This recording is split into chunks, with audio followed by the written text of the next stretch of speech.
Hello friends, ఎలా ఉన్నారు? ఈరోజు కూడా మంచి కథతోటి మీ ముందుకు వచ్చేసాను. ఈరోజు కథ ఏంటంటే ఉప్పు కథ. ఉప్పు కథ ఏంటా అనుకుంటున్నారా? అదేనండి, స్టోరీలో ఉప్పు లేకుండా ఏమైనా తినగలమా? ఏం తినలేం కదా. జీవితం కూడా అంతే. ప్రతి బాధ వెనుక ఒక రుచి అనేది ఉంటుంది.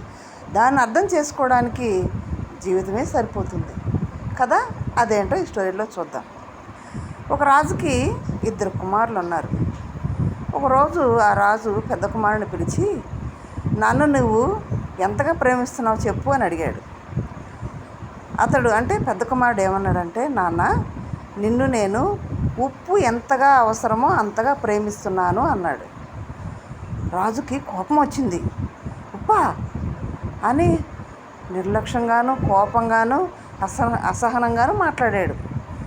ఆ తర్వాత వంటకాలు ఉప్పు లేకుండా వడ్డించమని చెప్పాడు. రాజు ఒక్క పంక్తి కాదు కదా, కొంచెం కూడా తినలేకపోయాడు ఉప్పు లేకుండా. అప్పుడే అతనికి అర్థమైంది, ఉప్పు లాంటి ప్రేమే నిజమైనది అని.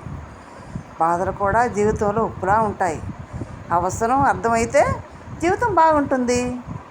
ఓకే ఫ్రెండ్స్, బాధలు లేకుండా జీవితం అనేదే లేదు. జీవితం రుచి మనకు తెలియదు. ఓకే ఫ్రెండ్స్, మీరు ఎలా ఉండాలనుకుంటున్నారు? ఉప్పులాగా ఉండాలనుకుంటున్నారా? కామెంట్ చేయండి, లైక్ చేయండి, షేర్ చేయండి, సబ్స్క్రైబ్ చేయండి. Thank you.